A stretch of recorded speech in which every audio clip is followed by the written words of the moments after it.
Baiklah, di sini saya akan menceritakan kronologi terjadinya demo di Pohuwato. Diikuti beberapa sumber terpercaya, awal aksi demo, para massa mengutarakan protes-protesnya dengan damai tanpa kericuhan. Karena merasa tak mendapat jawaban dari PT PETS, kemudian massa berubah menjadi anarkis.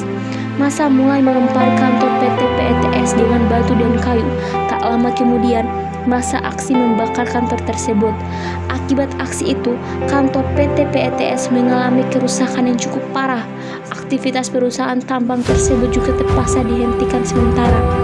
Tidak puas membakar kantor PT PETS, ribuan demonstran bergerak menuju kantor Bupati Pohuwato. Karena kantor Bupati Pohuwato sangat berdekatan dengan PT PETS, kemudian para massa melakukan hal yang sama, yakni melakukan perusakan hingga membakar kantor Bupati Pohuwato. Masa aksi yang sudah tidak dapat dikendalikan oleh aparat kepolisian. Awalnya, masa aksi melempari kantor bupati dengan kayu dan batu. Kaca jendela terdengar berdenting jatuh. Ratusan massa tak mau ambil pusing. Serangan terus dilancarkan. Para demonstran mengepung kantor yang berada di jantung kota Marissa tersebut. Akibat kerusuhan itu, para pegawai hingga masyarakat yang takut sampai lari kocar-kacir. Sejak tahu masalah mendekati kantor bupati, seluruh pegawai melarikan diri. Tidak diketahui di mana posisi Bupati Pohuwato Saipul Mbuinga saat ini. Namun, selama aksi, dirinya tak menampakkan diri.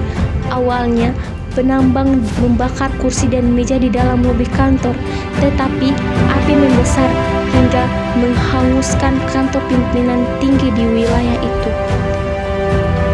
Solusi saya untuk permasalahan tersebut adalah meminta maaf dan menepati janji-janji para pemimpin kepada masyarakat agar tidak terjadi lagi kericuhan seperti sekarang ini.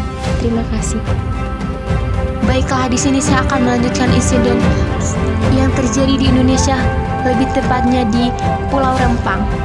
Belum usai hingga sekarang, pada Kamis 7 September 2023 terjadi bentrokan antara warga Rempang, Batam, Kepulauan Riau dengan aparat gabungan dari TNI, Polri, dan Diptam Badan BP Batam.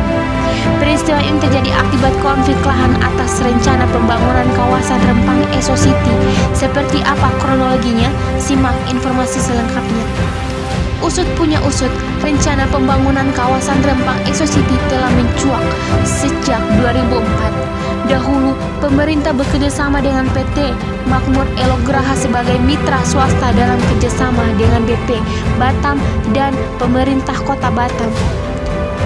Saat ini, pengembangan Rempang Eco City telah termasuk dalam program strategis nasional tahun ini sesuai dengan Permenko Bidang Perekonomian RI nomor 7 tahun 2023 dengan harapan dapat menggait investasi senilai 361 triliun pada 2080. Daerah Rempang juga direncanakan sebagai tempat berdirinya pabrik kaca terbesar kedua di dunia milik Simi Group, sebuah perusahaan asal Cina. Diperkirakan investasi untuk proyek tersebut mencapai 11,6 miliar atau kira-kira 174 triliun. Informasi dari situs BP Batam menunjukkan bahwa proyek ini akan menggunakan lahan seluas 7.572 hektar di Pulau Rempang yang mencakup 45,89% dari total luas Pulau Rempang yang mencapai 16,500 hektar.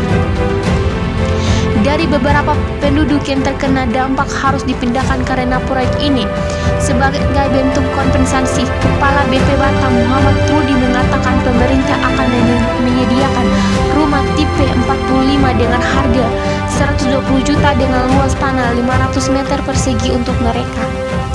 Pada Kamis 7 September 2023, Rempang di kota Batam, Kepulauan Riau dilanda kerusuhan.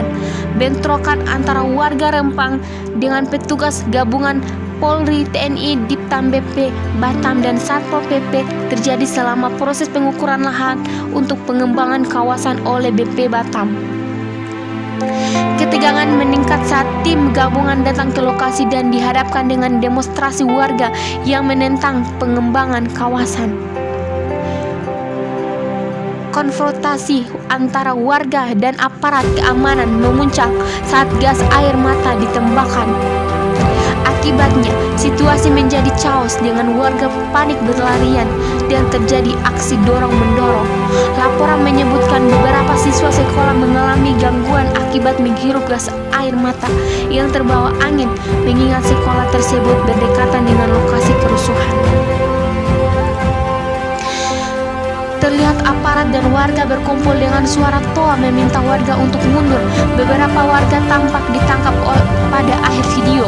Ketua YLBHI Muhammad Insnur menginformasi bahwa video tersebut diperoleh dari warga setempat. Baik, kembali lagi ke solusi terjadi permasalahan di Pulau Rempang ini. Menurut saya solusi yang tepat yaitu adalah dengan menyelesaikan konflik ini secara kekeluargaan dengan tetap mengedepankan hak-hak dan kepentingan masyarakat sekitar di mana lokasi pembangunan diadakan.